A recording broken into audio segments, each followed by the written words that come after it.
सिंधवानी जलाशय योजना एवं इससे निकलने वाली उच्च स्तरीय मुख्य नहर के पुनर्स्थापन कार्य हेतु प्रथम पुनरीक्षित प्राकृतिक राशि 196 करोड़ 89,44,000 रुपये की प्रशासनिक स्वीकृति दी गई। भवन निर्माण विभाग बिहार पटना द्वारा तथा संपूर्ण योजना का संचालन एवं प्रबंधन IIT पटना द्वारा किए जाने की स्वीकृति दी गई। ये प्रकार की पेंशन योजनाओं के पेंशनधारियों को माह मई, जून एवं जुलाई के पेंशन भुगतान हेतु बिहार आकस्मिकता निधि से 3,662 करोड़ 9,97,000 रुपये अग्रिम की स्वीकृति दी गई। नमस्कार, लाइव सिटीज देख रहे हैं आप। बड़ी खबर सामने आ रही है। आपको बता दें कि आज बिहार कैबिनेट ने कुल 25 एजेंडों पर मुहर लगाई है, जिसमें बड़े बड़े फैसले लिए गए हैं। आपको बता दें कि सीधे तौर पर समझिए कि बिहार में जो पेंशन की जो बात है, जो दिव्यांगों को पेंशन मिलता है, इसके साथ ही वृद्धजनों को पेंशन मिलता है, हर महीने की 10 तारीख को मिलेंगे। इसके लिए जो है सरकार की ओर से मई हो चाहे जून हो या फिर जुलाई हो, तीनों महीने के लिए जो है राशि आवंटित कर दी गई है। इसके साथ ही आपको बता दें कि बिहार में अब जमीन मापी का जो रेट है वह बढ़ रहा है। बहुत तरह के फैसले लिए गए हैं। सासा मूसा चीनी मिल जो है उसके लिए पैसा जो है वह जारी कर दिया गया है। देखिए क्या कुछ कह रहे हैं बिहार सरकार के सचिव। विकास विभाग का अगला एजेंडा था, जिसके अंतर्गत विकसित भारत रोजगार एवं आजीविका के लिए गारंटी मिशन ग्रामीण योजना 2026 की स्वीकृति दी गई और इस योजना को 1 जुलाई 2026 से लागू करने की स्वीकृति दी गई।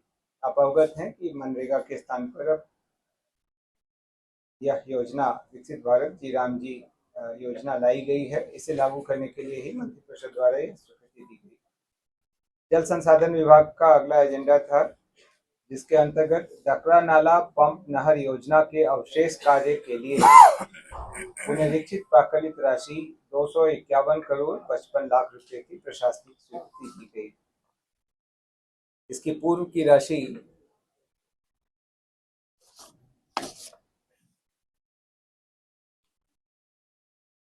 इसकी पूर्व की राशि 145 करोड़ 43 लाख रुपए थी।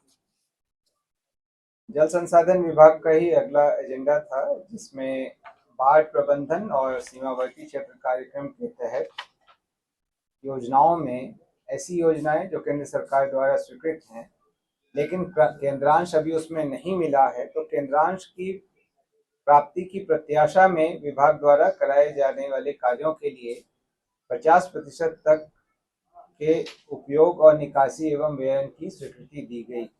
विभिन्न योजनाओं के लिए 801 करोड़ का 50% यानी 400.66 करोड़, भूजन इत्यादि के मध्य में 250 करोड़ तथा सीमा क्षेत्र में नदी प्रबंधन गतिविधि के लिए 240 करोड़ का 50% अर्थात 120 करोड़ के उपयोग एवं निकासी व्यय की स्वीकृति दी गई।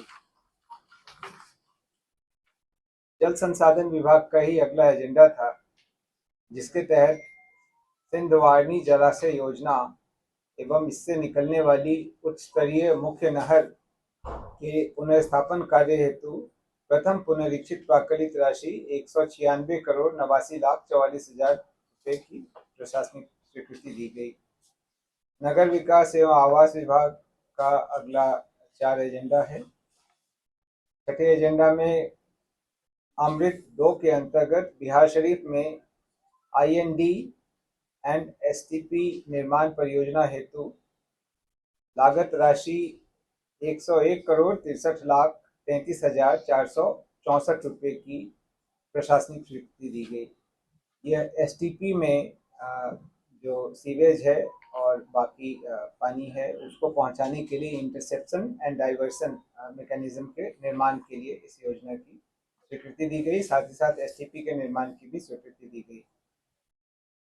अगले एजेंडा के अंतर्गत केंद्र प्रायोजित अटल नवीकरण और शहरी परिवर्तन मिशन अमृत 2 के अंतर्गत हाजीपुर जलापूर्ति परियोजना हेतु 131 करोड़ 88,40,241 रुपये की स्वीकृति दी गई।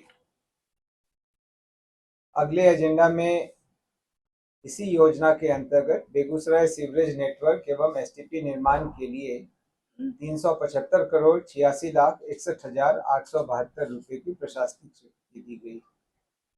नगर विकास एवं आवास विभाग का ही अगला एजेंडा था, जिसके अंतर्गत अमृत 2 के तहत सहरसा जलापूर्ति परियोजना हेतु 127 करोड़ 45 लाख 52,059 रुपए की प्रशासनिक स्वीकृति दी गई। परिवहन विभाग का अगला एजेंडा था, जिसके अंतर्गत पुरानी 15 वर्ष से पुरानी सरकारी वाहनों की स्क्रैपिंग हेतु मानक संचालन प्रक्रिया की कंडिका 4.2 एवं 4.3 के सभी प्रावधानों को विलोपित करने की स्वीकृति दी गई। यह भारत सरकार की अधिसूचना के आलोक में किया गया। अगला एजेंडा भी परिवहन विभाग का था, जिसके अंतर्गत गैर सरकारी वाहनों के लिए निबंधित यान स्क्रैपिंग सुविधा आरवीएसएफ के माध्यम से स्क्रैपिंग हेतु निर्धारित एसओपी की कंडिका 4.2 एवं 3 को विलोपित करने के लिए संशोधन की स्वीकृति दी गई। यह भी भारत सरकार द्वारा निर्गत अधिसूचना के अनुरूप। मद्य निषेध उत्पाद एवं निबंधन विभाग का अगला एजेंडा था, नहीं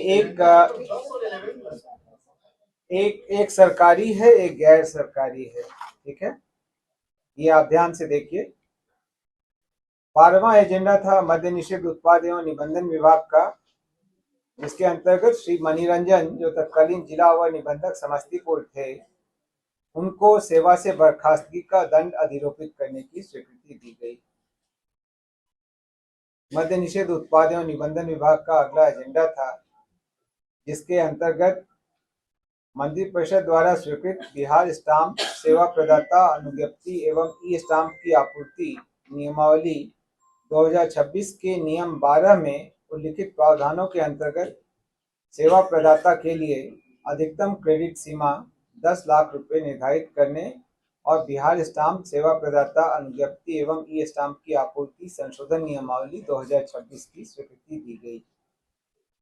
लोक स्वास्थ्य अभियंत्रण विभाग का अगला एजेंडा था, जिसके अंतर्गत केंद्र प्रायोजित जल जीवन मिशन 2 के अंतर्गत पेयजल एवं स्वच्छता विभाग, जल शक्ति मंत्रालय भारत सरकार एवं लोक स्वास्थ्य अभियंत्रण विभाग बिहार सरकार के बीच समझौता ज्ञापन पर हस्ताक्षर करने हेतु सैद्धांतिक सहमति दी गई।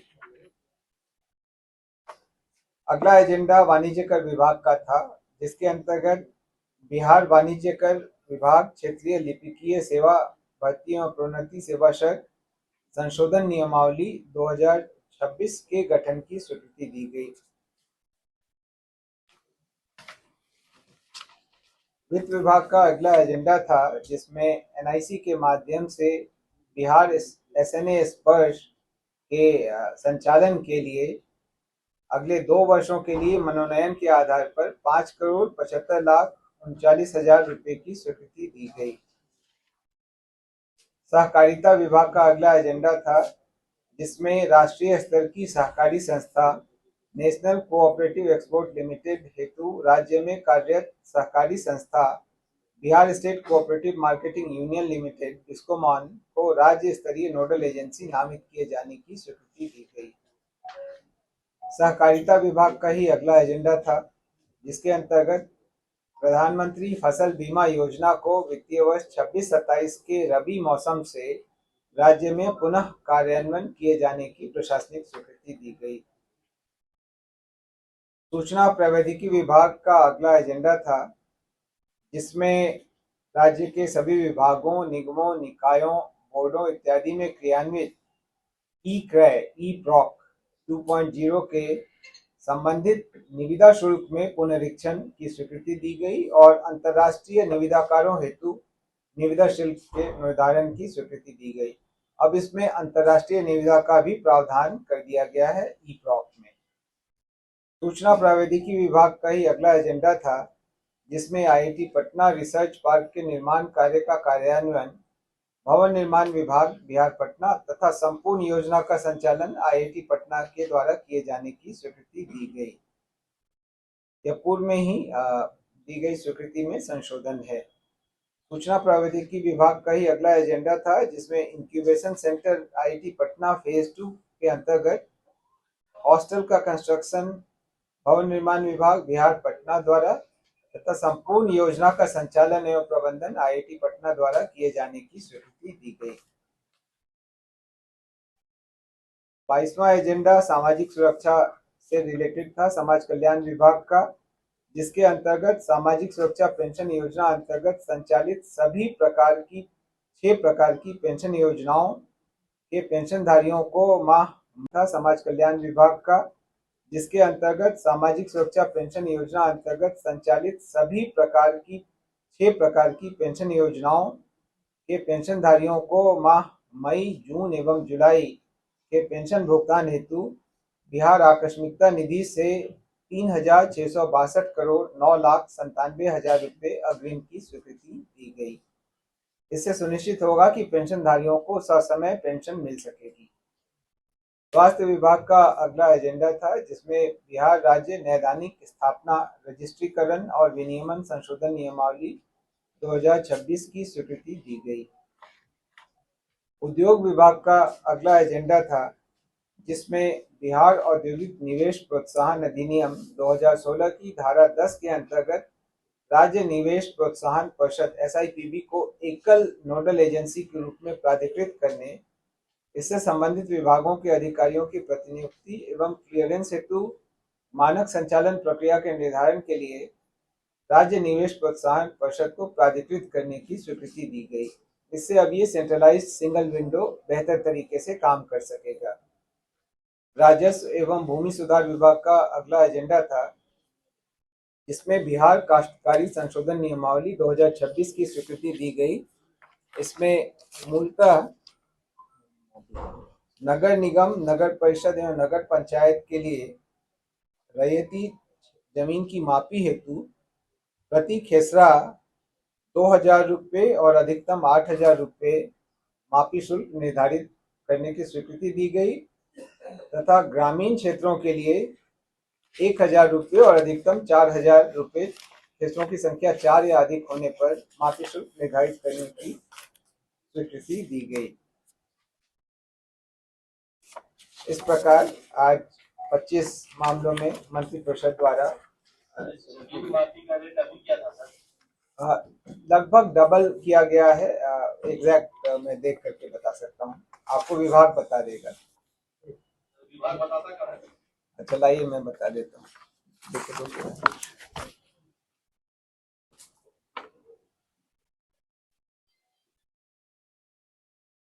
नगर निगम क्षेत्र में पहले 1,000 था और अधिकतम 4,000, 4 खेसरा या उससे अधिक होने पर वो बढ़कर 2,000 या अधिकतम 8,000 रुपये 4 खेसरा या अधिक होने पर हो जा रहा है। उसी तरीके से ग्रामीण क्षेत्रों में पहले 500 एवं 2,000 था, जो कि 1,000 एवं 4,000 हो गया है। 1,000 प्रति खेसरा एवं अधिकतम 4,000 रुपये हो गया है। ठीक है, तो वीडियो देख लिया आपने। आपको बता दें कि कैबिनेट में आज 25 एजेंडों पर मुहर लगी है और जिसको लेकर के राज्य सरकार जो है राज्य सरकार की ओर से प्रेस ब्रीफिंग की जा रही थी। तो कुल 25 एजेंडों पर मुहर लगी है और ऐसे में आपको बता दें कि बिहार में साफ तौर पर दिख रहा है कि किस तरह से विकास के पथ पर बिहार सरकार लगातार अग्रसर है। चीनी मिल को लेकर के पहले भी दावा किया गया था, अब सासा मूसा चीनी मिल के लिए भी पैसे जो है वह जारी कर दी गई है। यह खबर आप लाइव सिटीज के यूट्यूब पर देख रहे हैं, आप सब्सक्राइब कर लें, फेसबुक पर देख रहे हैं तो फॉलो कर लें। जुड़े हैं लाइव सिटीज के साथ, खबर का सिलसिला लगातार जारी है।